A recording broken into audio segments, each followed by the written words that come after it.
চাকচিক্যময় করে মানুষগুলোকে জানিয়ে দিল যে আমি বিদেশি ডাক্তার, আমি চিকিৎসার জন্য এসেছি, সকাল বিকাল এই সময় আমি রুগী দেখি। হাজিরিন, নবীর মদিনায় আসার পরে ডাক্তার চেম্বার খুলে বসে আছে।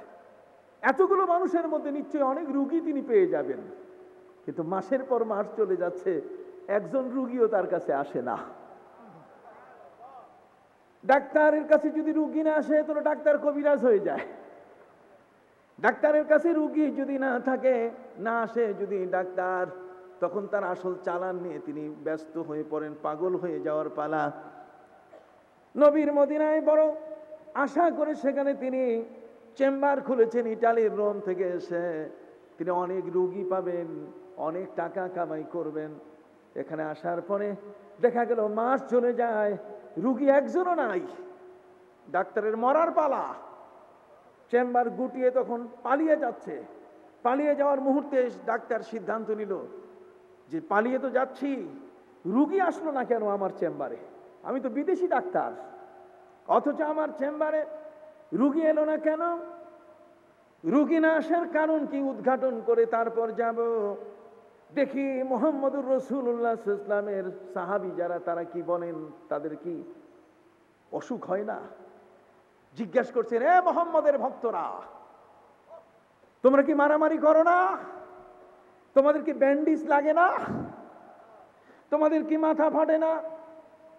তোমরা কি নিজেরা কিলাকিলি করো না, মারামারি করো না? জমিন জায়গা নিয়ে কি তোমাদের ঝগড়াঝাটি হয় না?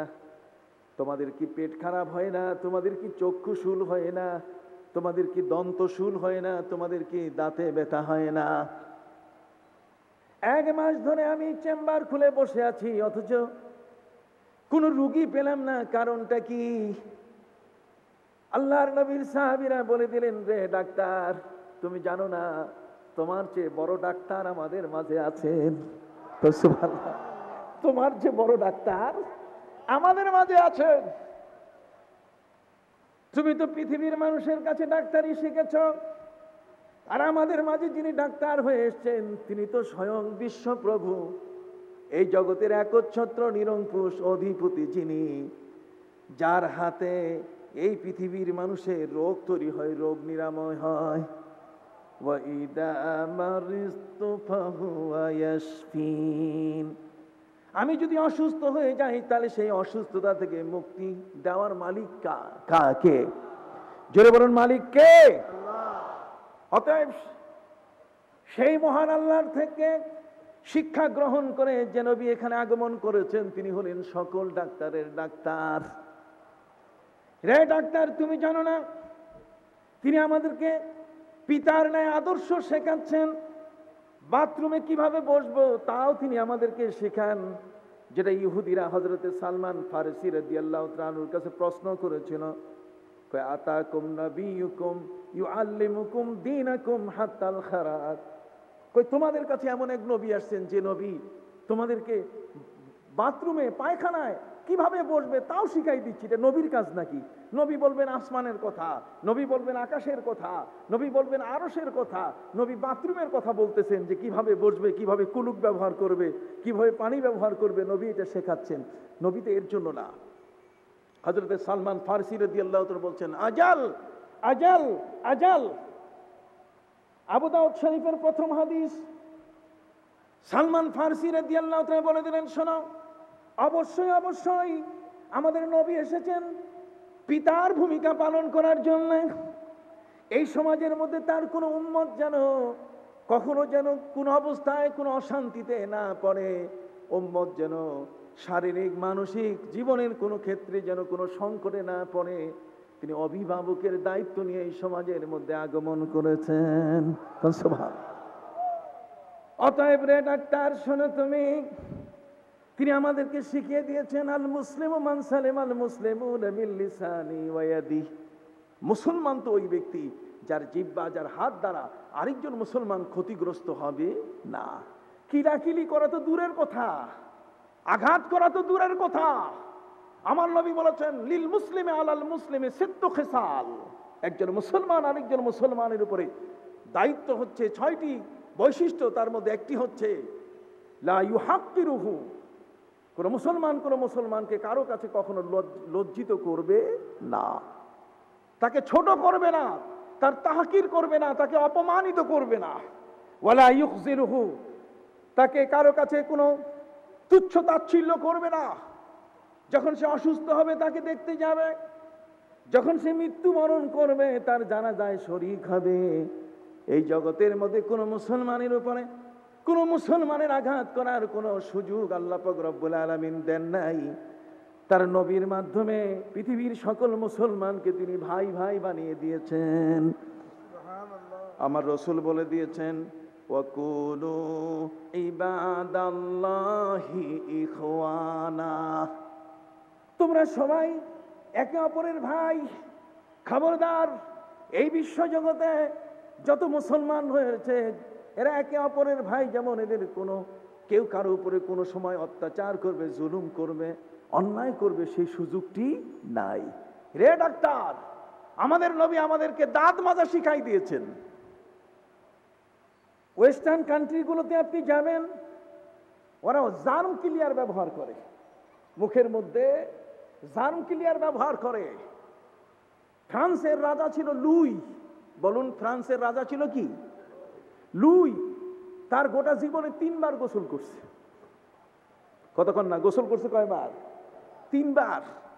2 বার তার নাগালের বাইরে ছিল, 1 বার ইচ্ছাকৃত। জন্ম নেওয়ার পরে 1 বার তার গোসল দিয়েছে তার অভিভাবকরা। মৃত্যুর পরে তার ওলি যারা, তার অভিভাবক যারা, তারা তাকে গোসল দিয়েছে। আর মাঝখানে সে বিয়ের পিড়িতে যেদিন উঠছে সেদিন গোসল করছে, আর জীবনে গোসল করে নাই। এটাও কি মানুষ? কতক্ষণ না, এটাও কি মানুষ? ভাইরা আমার, ইটালির রোম থেকে আসা ডাক্তারকে নবীর সাহাবীরা বলে দিলেন, রে ডাক্তার, তুমি জানো না আমাদের নবী বলে দিয়েছেন, লাউলা আন আশুক্কা আলা উম্মতি লাআমারতুহুম বিসওয়াকি ইনদা কুল্লি উযু। যদি আমার ভয় না হতো তাহলে আমি আমার উম্মতের উপরে ফরজ ঘোষণা করতাম যে প্রত্যেকটা উজুর সময় তোমাদের দাঁত মাজা ফরজ। আমি ভয় করছি যে তোমরা এটা পালন করতে পারবে না, এই জন্য আমি তোমাদের থেকে সে আদেশটাকে শিথিল করে দিয়েছি। কন্যা সুবহানাল্লাহ। নবীজি বলেছেন, তোমরা চোখের মধ্যে সুরমা লাগাও। চোখের মধ্যে সুরমা লাগালে তোমাদের চোখ কখনো অসুস্থ হবে না। আল্লাহর নবী আমাদেরকে, তিনি আমাদের দাড়ি রাখতে বলেছেন, মোছ কাটতে বলেছেন, তিনি মাথার চুলগুলোকে সুন্দর করে সাজিয়ে ছাড়তে বলেছেন। কোন সুবহানাল্লাহ। অতএব যে কারণে মানুষের মধ্যে মারামারি হয়, কাটাকাটি হয়, আইল ঠেলাঠেলি হয়, তার কোনোটাই হওয়ার সুযোগ নেই, যেহেতু আমরা এমন এক নবীর উম্মত, তাকে অনুসরণ করি। কাজী ডাক্তার, তুমি যদি মাসের পর মাস নয়, বছরের পর বছর ধরে তুমি যদি চেম্বার খুলে থাকো, তাহলে তুমি এই উম্মতে মুহাম্মদীর মধ্যে একজন হার্টের রোগীও পাবে না।